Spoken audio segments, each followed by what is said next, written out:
The John Muir Way, Day 6. South Queensferry to Edinburgh, 15 miles, on which we made a noble decision and got lost.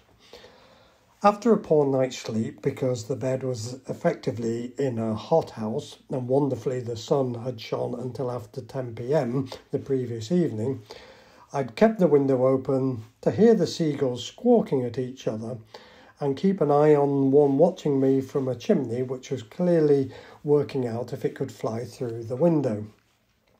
Having persuaded Ed we didn't need to walk back across the bridge because we would need breakfast in South Queensferry, we went to catch the bus because the trains still weren't running, which didn't turn up according to the timetable or the live tracking app. Fortunately, the woman standing at the stop had a friend who was already on the bus, and she phoned her for a location update, and we worked out it would be about 5 minutes, which it was. Standing room only on the bus meant I could read the signs saying from 20th of June the timetable would be changing because there was going to be a more frequent service.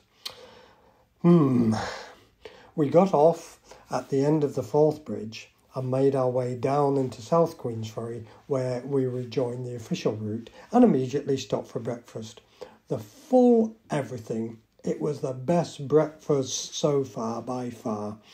And the gluten-free alternative was proper. None of this I can take your sausages away business. Proper gluten-free sausages and all sorts.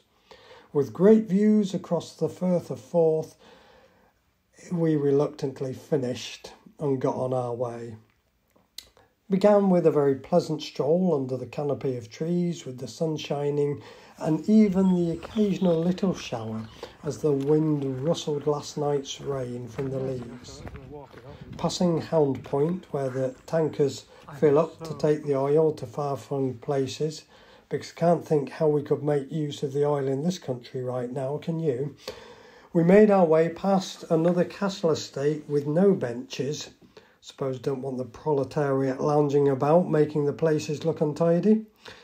Passing under the flight path of Edinburgh Airport, we turned inland from the Firth. For some miles, I'd been feeling a sharp pain in the ball of my foot, and when I eventually spotted a bus shelter with something akin to a bench, I removed my boot and then my sock. Inside my sock, nestled into my foot, was a little stone. On the bright side, it hadn't just been my imagination. Able to walk again, I've been healed. I bounded forward, well, maybe not, and we pressed on with the route, climbing ever upwards. When we got to the top of the to the hill, we passed a hotel, which I thought was a A&E department of a hospital, which might have been quite handy when I discovered we weren't actually at the top of the hill. Crossing the road, we had to go up what is known as Costerfield Hill, but forever in my memory will be known as that B Hill. And when we got to the top, I arrived a few minutes after Ed, there was a tower and no view, and a couple had the audacity to be sitting on the only bench. For those who remember Fawlty Towers, picture John Cleese when the car breaks down. That was me. Ed had found a rock on which to perch. But then the people moved, perhaps unnerved by this wild-looking thing that was glancing in their direction. Hallelujah! I moved quite fast for a knackered limping guy. Having enjoyed my protein bar lunch, after a good breakfast, that is really all I need, we headed down the hill, past the zebras and giant pandas. This wasn't me hallucinating because I just had a protein bar. I didn't actually see them either, but it was the fence for Edinburgh Zoo. And I wondered if the people taking photos thought they had a rare sighting of I don't know, the Yeti? Well, you can figure it out as these two limping, lumbering figures pick their way down that hill. At the bottom, we made our noble decision. About a mile along the road was our hotel for the night, but the John Muir Way wound its way around Edinburgh in a loop which was going to be an extra 4 or 5 miles. We decided upon the loop. Ed steamed ahead, following the signs and my app, into which I had pre-programmed the way. My app seemed to take a different route to the signs. Initially the signs were good, until we found ourselves on a busy road with no signs, thinking we should have gone straight to the hotel. After some detours, including seeing an Asda that would need its own sat-nav to navigate, too many steps over the railway, why didn't we just go to the blooming hotel? We found ourselves back en route by the Union Canal. As the temperature rose, our energy flagged, and I had an argument with my feet which went something like this. Feet: we're not going further, we need a rest break. Legs: for goodness sake, don't stop now. Me: whilst I appreciate your point of view, feet, I'm with legs on this one. Feet: well, we're not going any further. Me: right, well, you stay here, but me and legs are heading in that direction.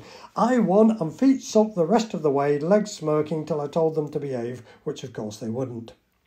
We finally picked our way from the official route towards the hotel, finding ways to cross the railways.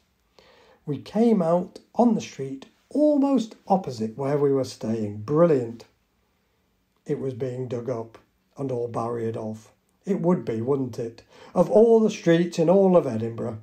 This meant we had to walk up or down to access the beginning of the barriers.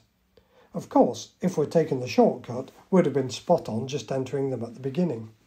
Ed headed down, saying he couldn't see the start. I said maybe we should go up. No, it's just there, says Ed, which it was. We walked down and back up into the little road where we were staying. We were at number 6. When we got to number 5 and went through some big gates, we realised that it was actually someone's private front drive and garden. There was no way to number 6. We turned around and went back to the barriered walkway. As we got to number 6, there were some temporary lights forming a pedestrian crossing, which, had we walked up the hill, would have made this paragraph a lot shorter. Armed with the email which gave me details of how to get in, I duly placed my palm over the Yale lock as directed. It beeped, and whilst I looked for the numbers to enter the 6-digit PIN number, I lifted my hand to see they had appeared. I started tapping in the number, but alas, too slow, and like Harry Potter's cloak, the numbers became invisible. Try again, quick, because my phone was now on low battery. Of course it would be. Wouldn't have been if we'd just walked to the straight to the hotel, would it? This time I completed the code and got in the front door. Following the instructions, we went through a couple of doors to find the key safes. This had a little screen and needed a different 6-digit number. Meanwhile, feet were moaning, "Just get on with it." Finally, the little door popped open and we had the key. Navigating the shifting Hogwarts corridors, why are we going upstairs when we're on the ground floor? We found our room. Feet kicked off to the boots and leapt on the bed. I followed. Later, Feet didn't complain too loudly when we walked over half a mile for a great meal in a Nepalese restaurant. Highly recommend the Kukuri in Haymarket if you're ever in Edinburgh. And good news, at no point today did I open the wrong door, although we did notice the neighbours had shut their gates at number 5 by the time we came back from the restaurant.